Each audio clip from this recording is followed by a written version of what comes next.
मी Padma recipe मराठीमध्ये तुम्हा सर्वांचं खूप खूप स्वागत आहे।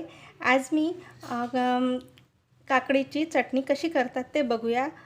तर त्यासाठी आपल्याला काय साहित्य लागतं, तर त्यासाठी सर्वप्रथम आपल्याला काकडी लागेल आणि त्याचे साल वगैरे काढून आपण त्याचे किस करून घ्यायचा। तर चला तर बघूया मग। इथे मी ही काकडी घेतलेली आहे आणि आपण या काकडीला मी काय केलं, त्याचे दोन्ही साईड कट केले, शिलून घेतली आणि त्याचा किस केलेला आहे। तर ही काकडी घेतलेली आहे किसून आणि त्यातलं पाणी पूर्णपणे काढून घेतलेलं आहे। आणि आता त्यामध्ये मी ही एक वाटी काकडीचा किस आहे आणि त्याचं पूर्ण पाणी काढून घेतलेलं आहे। आणि त्यामध्ये आता हे अर्धी वाटी मी दही टाकत आहे आणि हे दही म्हणजे क्रीमी दही आहे, त्याला छान असं फेटून घेतलेलं आहे। आता मी ह्या काकडीमध्ये हे दही टाकून घेणार आहे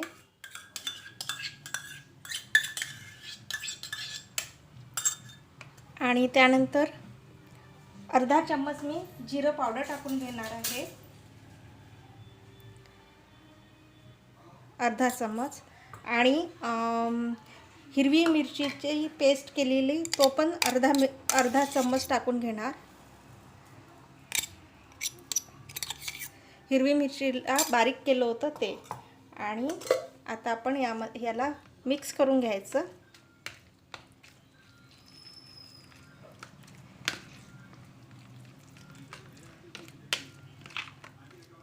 याला रायता पण म्हटला जातो, काकडीचा रायता।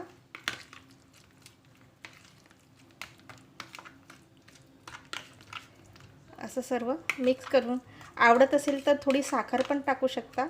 आणि यामध्ये मीठ, आपलं रेग्युलर यूजमध्ये जे मीठ राहतं ते मीठ टाकून या, कारण आणि ते टेस्टनुसार टाकायचं, कमी जास्त करू शकता।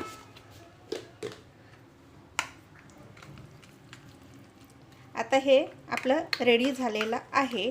तर आता आपल्याला काय करायचं आहे, याच्यासाठी तडका तयार करायचा आहे। तर चला तर मग तडका द्यायला। आता आपल्याला तडका द्यायचा आहे, तर तडक्याकरता काय लागेल, आपल्याला एक छोटंसं पॅन लागेल। त्यामध्ये मी गॅसवरती ठेवलं आहे त्या पॅनला आणि तेलसुद्धा टाकलेलं आहे। आणि त्यासोबतच आपल्याला मिरची लागेल, मोहरी लागेल आणि कढीपत्ता लागेल। आणि आता ते आपण करूया। तर तेल गरम झालेलं आहे, तर आपण अर्धा चम्मच मोहरी टाकूया। मोहरी तडतड व्हायला लागली की 2 हिरव्या मिरच्या टाकूया बारीक काप करून। आणि त्यानंतर कढीपत्ता,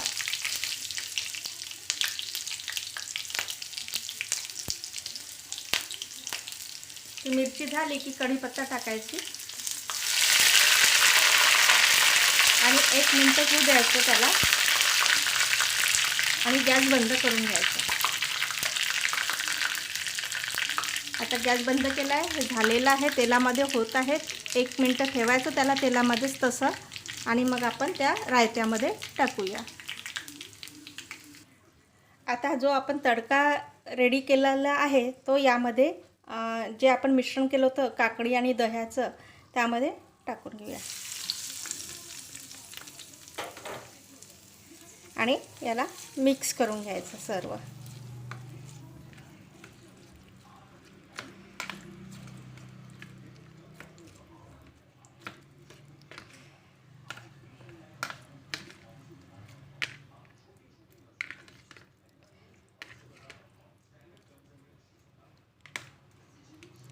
मस्त, त्यामध्ये मोहरी वगैरे दिसायला लागली की खूप छान दिसते, मस्त दिसते। आणि यामध्ये शेंगदाणेसुद्धा टाकले जातात, पण मी नाही टाकत आहे। आणि ही जी चटणी आहे काकडीची, ही उपासालासुद्धा चालू शकते। फक्त मीठ आपण जर रेग्युलर मीठ वापरत नसेल उपासाला, तर आपण ते शेंदे मीठ वापरायचं आणि ही उपासालासुद्धा चालू शकते। या प्रकारे ही आपली काकडीची चटणी रेडी झालेली आहे। आणि ही सगळ्यांकडे करत असते आणि केली असेल तुम्ही पण माझ्या या पद्धतीने पण करून बघा।